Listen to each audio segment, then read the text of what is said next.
Right, so just like, no, obviously we are recording it. It will be edited down, so don't worry about anything. 3, 2, 1. Good morning, ladies and gentlemen. I'm sure for those of you that has been following the programmes that you'll be aware that we've been talking to some of the brilliant people that work at CADAS.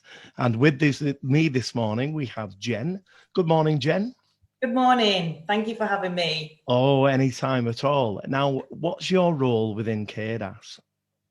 So I am the Community Adult and Young People's Worker for CADAS. Right. And at present, I'm delivering one-to-one packages of support for young people in Cumbria. Right. Can I just kind of clarify? I mean, we're all very aware of the work with CADAS.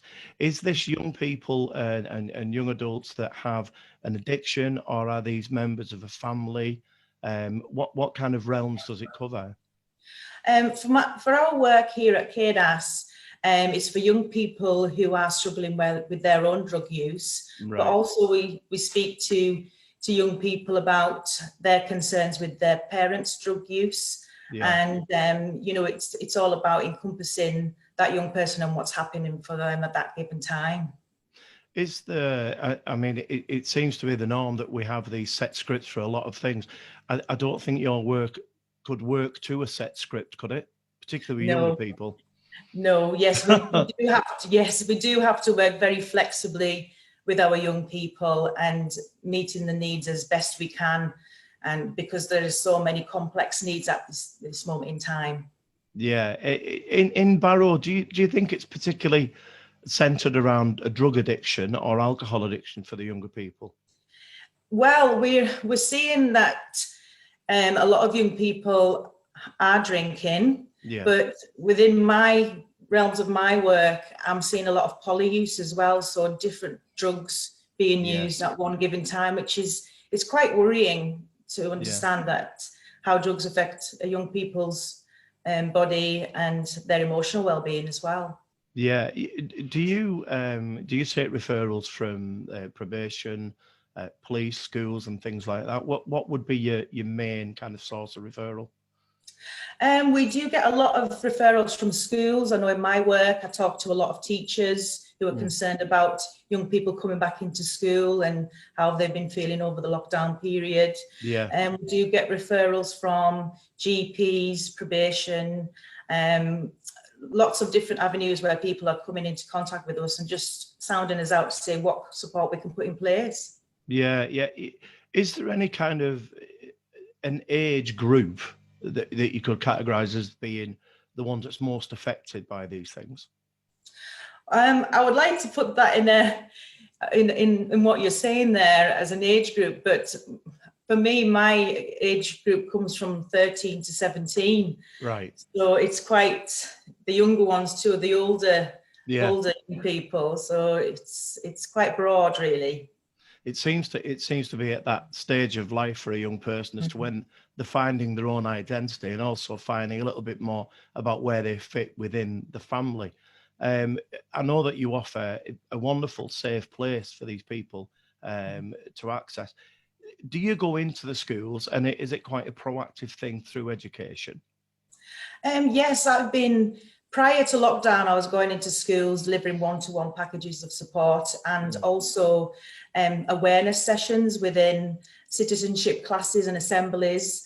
And obviously, as a team, we've had to modify our delivery now and providing resources to schools for them to deliver, or we can do that via Zoom or through Teams. So we really are having to change the way we work, but to still get those health and safety messages across to our young people. There seems to be inevitably a link with any kind of addiction and crime. It seems to be on the rise in Barrow. Do you work very close with the police? Yes, we do. We have support networks where we are with the police, and I believe it's coming from a multi-agency approach. Right. And we need a lot more of that in place, because it's just not one particular issue that a young person has. It can be multiple kind of concerns that we have. So we are really, having to get our services together to promote a better package for that young person. I think it's an absolutely wonderful job that you've done. I mean, I have worked with CADAS many, many, many years ago around similar programs, particularly aimed at younger people and working with younger people. This is the question that I often get asked as a volunteer, but what's the rewards that you get? Well, I've been working with CADAS now since 2002. So Right. I've seen a lot of changes over that time. Yeah. And predominantly my work has been working with the young people. And I also Right. used to run a local youth club. So I'm very much young people focused, and it's about getting on their wavelength. Sometimes I think, what's a woman in her 40s talking to a young person about? But, you know, it's about having that rapport and seeing them flourish, because there is some success stories as well. Yeah. And just even through this time of adversity within lockdown, you know, I've got some young people going into college, which they never thought they would have done. Wonderful. Progressing, their aspirations are a lot higher. So we need to shout out about the success stories that young people are gaining as well. And it's great to see. It's rewarding for me that when they are on track and they are being more resourceful for themselves. Yeah. It's nice that you do have people like yourself. I just want to say thank you very much for joining me. You don't look as though you're in your 40s, to be honest. It must be working with all the young people. It's draining some of their youth from them. Yes, that's it. I'm always learning from my young people, and they're great educators in themselves. So it keeps me on my toes. So that's good. Absolutely wonderful. Jen, thank you very much for joining me. I'm sure we'll speak again. Thank you so much. Okay, thank you. And I'll stop the